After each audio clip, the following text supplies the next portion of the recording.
കേരളം തന്നെ കണ്ട ഏറ്റവും വലിയൊരു പ്രകൃതി ദുരന്തമാണ് കഴിഞ്ഞ ജൂലൈ 30-ന് മുണ്ടക്കയിലും ചൂരൽമലയിലും ഉണ്ടായിട്ടുള്ളത്. വനം വകുപ്പിൻ്റെ ഒരു പെട്രോളിംഗ് ടീം അന്നേ ദിവസം രാത്രി ആ പ്രദേശത്ത് ആനകളെ ഓടിക്കുന്നതിന് വേണ്ടിയിട്ട് എത്തിയിരുന്നു. രാത്രിയിൽ ആന ഉണ്ടെന്നൊരു വിവരം ലഭിച്ച് ആന ഓടിക്കാനായി ഞങ്ങൾ മുണ്ടക്കൈ സ്റ്റേഷൻ സ്റ്റാഫിലോട്ട് പോയി ആനയെ ഓടിച്ച് കാട്ടിലേക്ക് കയറ്റി വിട്ടു. തിരിച്ച് ഞങ്ങൾ ചൂരൽമല പാലം ഭാഗത്തേക്ക് വന്നു ടൗണിൽ. അങ്ങനെ പാലത്ത് വന്ന് നോക്കുമ്പോൾ പാലം മുട്ടി ഇങ്ങനെ വെള്ളം പോകുന്നത്, പാലത്തിന് ചേർന്ന് പോകുന്നത് കണ്ടു. അങ്ങനെ അന്നേരം തന്നെ അവിടെ ഞങ്ങൾ തിരിച്ച് ഇങ്ങോട്ട് കഴിഞ്ഞ് ആളുകൾക്ക് വിവരം കൊടുക്കുകയും 200 മീറ്റർ ദൂരം മുന്നോട്ട് സഞ്ചരിച്ച സമയത്ത് ആണ് ഒരു വിളി വന്നത്, പാലം തകർന്നു വന്നു.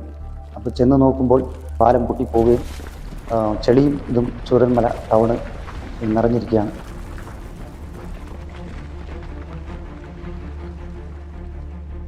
അപ്പോൾ രക്ഷാപ്രവർത്തനത്തിനാണ് അവിടെ ഒരു ഇരുട്ട് മൂടിയ അവസ്ഥയാണ്.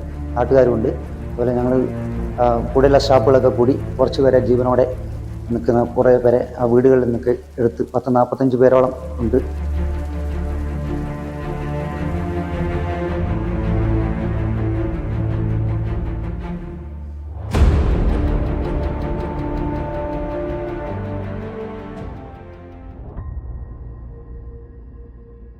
അവിടെ എത്തിപ്പെട്ട ഒരു സാഹചര്യം വെച്ചിട്ടുണ്ടെങ്കിൽ നമുക്ക് ഒരു ഭയാനകം തന്നെയായിരുന്നു.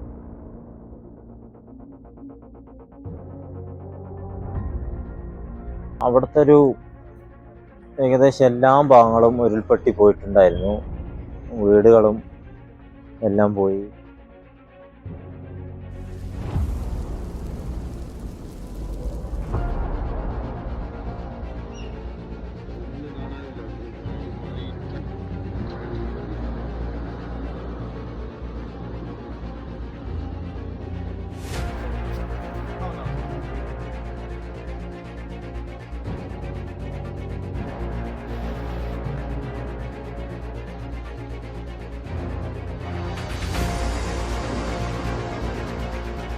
നമ്മുടെ മുണ്ടക്കൈ ഫോറസ്റ്റ് സ്റ്റേഷൻ കീഴിൽ വരുന്ന ഏറാട്ടുകുണ്ട് കോളനി പണിയ വിഭാഗത്തിൽപ്പെട്ട ആളുകൾ താമസിക്കുന്ന കോളനിയാണ്.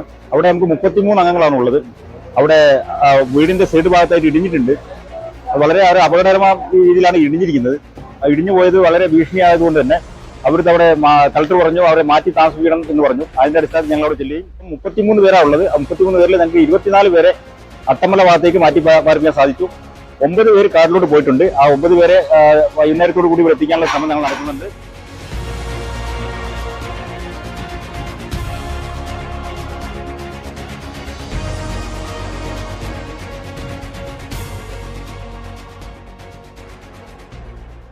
നിങ്ങൾ ഈ കാണുന്നത് ഈ ദുരന്ത ഭൂമിയാണ്. ഇതിന്റെ പുറകുവശത്ത് നോക്കിക്കഴിഞ്ഞാൽ അറിയാം, പുഞ്ചരിമറ്റം എന്ന് പറയുന്ന VFC പ്രദേശത്ത്, വെസ്റ്റേൺ ഫോറസ്റ്റ് പ്രദേശത്ത് നിന്നാണ് ഈ ഉരുൾ പൊട്ടിയിരിക്കുന്നത്. അവിടെ നിന്ന് വെസ്റ്റേൺ ഫോറസ്റ്റ് 309 ഏകദേശം 5 ഹെക്ടറിലാണ് കഴിഞ്ഞ രാത്രി ഉരുൾപൊട്ടൽ ഉണ്ടായിട്ടുള്ളത്. അതിന്റെ തുടർന്ന് മുണ്ടക്കൈ ഭാഗത്തുള്ള ഹാരിസൺ മലയാളം എസ്റ്റേറ്റിലുള്ള ലയങ്ങളെല്ലാം തന്നെ ഒലിച്ചു പോയിട്ടുള്ളതാണ്. പിന്നീട് ഈ ചാലിപ്പുഴ ഒഴുകി വന്ന് ചൂരൽമല എത്തുന്നതിന് മുമ്പ് 2ആയി പിരിയുകയും ഈ പറയുന്ന നോർമലായിട്ടുള്ള പുഴയുടെ ഒഴുക്ക് വിപരീതമായിട്ട് പോയ ഭാഗത്താണ് കൂടുതലായിട്ടുള്ള നാശനഷ്ടങ്ങൾ ഉണ്ടായിട്ടുള്ളത്. ഈ പറയുന്ന ചൂരൽമലയിലുള്ള ജനറൽ വിഭാഗത്തിലുള്ള വീടുകളെല്ലാം തന്നെ ഒലിച്ചു പോയിട്ടുണ്ട്.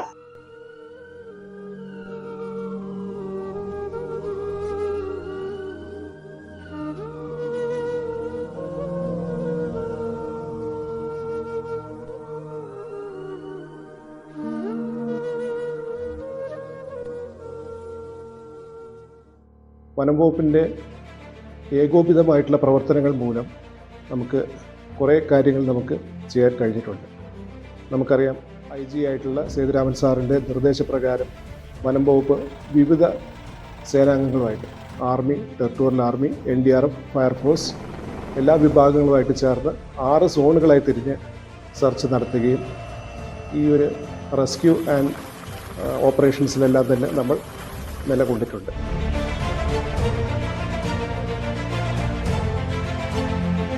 ചൂരൽമല ഭാഗത്ത് ഒലിച്ചുപോയ പാലം പുനഃസ്ഥാപിക്കുന്നതിന് വേണ്ടിയിട്ടുള്ള കാര്യങ്ങളും ആർമിയും NDRF-ഉം ചെയ്യുന്നുണ്ട്. കാരണം നമുക്കറിയാം ഇതിന്റെ അപ്പുറം ഭാഗത്ത്, ഈ പുഴയുടെ അക്കരെ ഭാഗത്ത് കുറേയേറെ ലയങ്ങളുണ്ട്. അവിടെയെല്ലാം തന്നെ ആൾക്കാർ കുടുങ്ങിക്കിടപ്പുണ്ട്. അവയെ സുരക്ഷിതമായിട്ട് ഇക്കരെ എത്തിക്കാനും വേണ്ടിയിട്ടുള്ള ശ്രമങ്ങളും സമാന്തരമായിട്ട് തന്നെ നടക്കുന്നുണ്ട്. വനംവകുപ്പ് അത് സജീവമായിട്ട് തന്നെ ഈ പ്രവർത്തനങ്ങളിലെല്ലാം തന്നെ ഏർപ്പെടുന്നുണ്ട്. വിശിഷ്യ Mundakkai forest station staff, Vythiri forest station staff എന്നിവരെല്ലാവരും തന്നെ മേപ്പാടി റേഞ്ച് ഓഫീസറുടെയും അതുപോലെ തന്നെ കൽപ്പറ്റ റേഞ്ച് ഓഫീസർ വിശിഷ്യ ഇവിടെ അടുത്ത് ഏറാട്ടുകുണ്ട് എന്ന് പറയുന്ന ഒരു ട്രൈബൽ കോളനി ഉണ്ട്. അവിടെ കുടുങ്ങിയിരിക്കുന്ന വ്യക്തികളെ സുരക്ഷിതമായിട്ടുള്ള സ്ഥാനങ്ങളിൽ എത്തിക്കുന്നതിന് വേണ്ടി അദ്ദേഹവും സംഘവും പുറപ്പെട്ടിട്ടുണ്ട്.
രാവിലെ IG സേതുരാമൻ സാറ് ഒരു പ്രത്യേക ടീമിനെ ഉൾപ്പെടുത്തിക്കൊണ്ട് സൂചിപ്പാറ താഴ്ഭാഗം പരിശോധിക്കണമെന്ന് നമ്മളോട് പറയും. അതിൻ്റെ അടിസ്ഥാനത്തിൽ നമ്മൾ എന്ത് ചെയ്യും, മുണ്ടക്കൈ സ്റ്റേഷനിലെ ആ ഭാഗം പരിചയമുള്ള സ്റ്റാഫിനെയും ഇവിടുത്തെ NMR വാച്ചർമാരെയും കൂടാതെ അതിൻ്റെ കൂടെ വൈത്തിരി സ്റ്റേഷനിലെ സ്റ്റാഫിനെയും കൂടി ഉൾപ്പെടുത്തിക്കൊണ്ട് പിന്നെ അവരെ കൂടെ തന്നെ പോലീസിൻ്റെ ആൾട്ടൂടെ സ്റ്റാഫുണ്ട്, പിന്നെ സന്നദ്ധ പ്രവർത്തകർ സൂചിപ്പാറ ഭാഗത്ത് ഇവരെയും കൂടി കൂട്ടിയിട്ടാണ് നമ്മൾ സൂചിപ്പാറ ഭാഗത്ത് തെരച്ചിൽ നടത്തുന്നത്.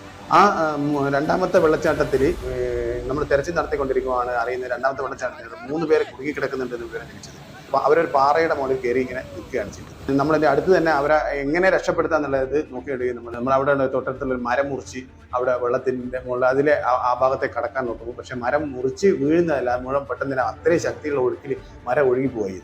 പിന്നെ ഇവരെ രക്ഷപ്പെടുത്താൻ കോസ്റ്റ് ഗാർഡിൻ്റെ സഹായം ഉണ്ടായിട്ടുണ്ട്, പിന്നെ രഞ്ജിത്ത് ഇസ്രായേലും വന്നിട്ടുണ്ട്. അപ്പോൾ എന്താണെന്ന് വെച്ചാൽ നമ്മുടെ സ്റ്റാഫിലുള്ള നമ്മുടെ NMR എക്സ്പേർട്ട് ആയിട്ടുള്ള NMR വാച്ചർമാരുണ്ട് ജില്ലയിൽ, അവരും നമ്മുടെ സ്റ്റാഫും SFO ശിവരാമനും അക്ബർ എന്നിവരൊക്കെ കൂടി എന്ത് ചെയ്യാണ്, ഒരു കയറിട്ട് കൊടുക്കുകയാണ് അവർക്ക്. ആദ്യം അവർ ഭക്ഷണം കഴിക്കണം എന്ന് പറഞ്ഞു. അപ്പോൾ നമ്മളെടുക്കുള്ള ബ്രെഡും മറ്റു സാധനങ്ങളും നമ്മൾ എറിഞ്ഞു കൊടുത്തത്.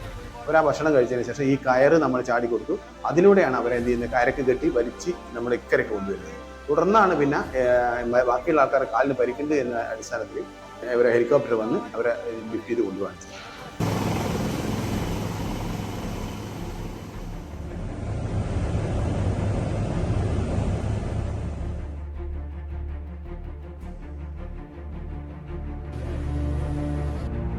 ഇത് നമ്മളിപ്പം പരപ്പംപാറന്ന് സൂചിപ്പാറ ഭാഗത്തേക്ക് പോകുന്ന വഴിയാണ്.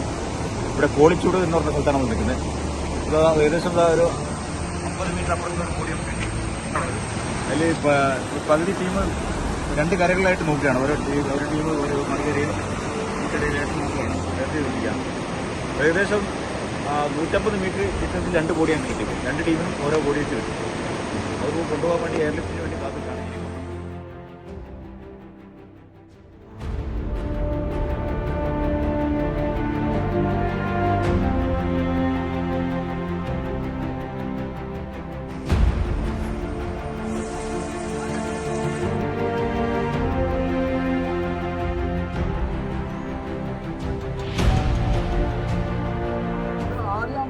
ചെറുതായിട്ട് വന്നിട്ട് പോയി, വന്ന് ഇതൊക്കെ അമർത്തി പോയി.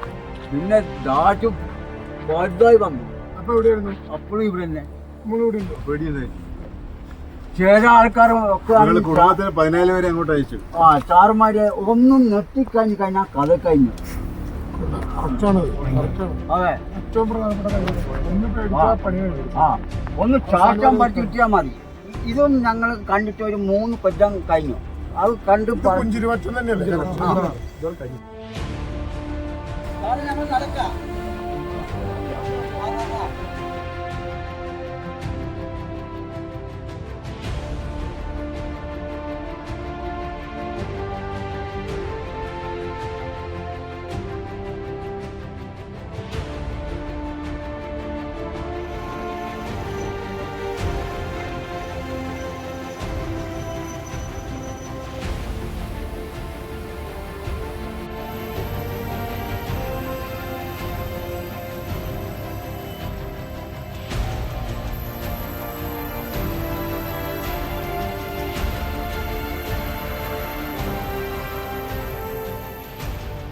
നിലമ്പൂർ ഭാഗത്തു നിന്ന് വനംവകുപ്പിൻ്റെ സഹായത്തോടു കൂടി സെർച്ച് സമാന്തരമായി ആരംഭിക്കുകയും ആ ഭാഗത്ത് നിന്ന് 30-ാം തീയതി 31-ാം തീയതി 30ഓളം ഡെഡ് ബോഡീസ് നമുക്ക് ലഭിക്കുകയുണ്ടായിട്ടുണ്ട്.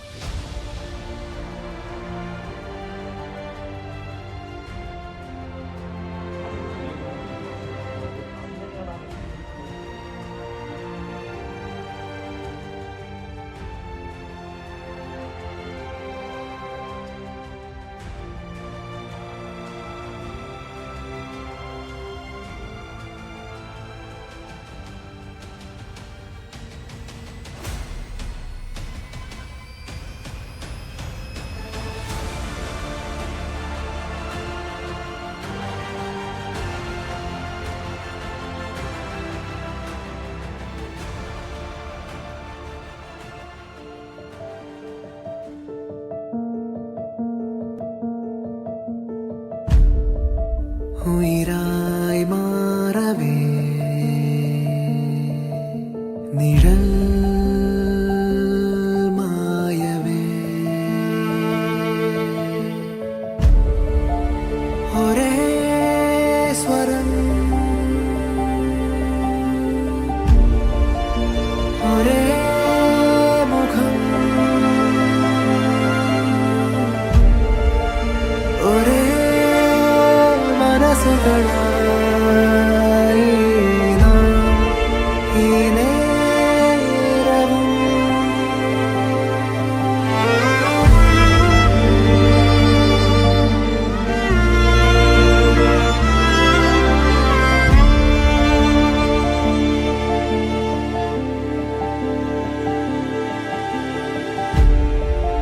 ഉയിരായി മാറവേ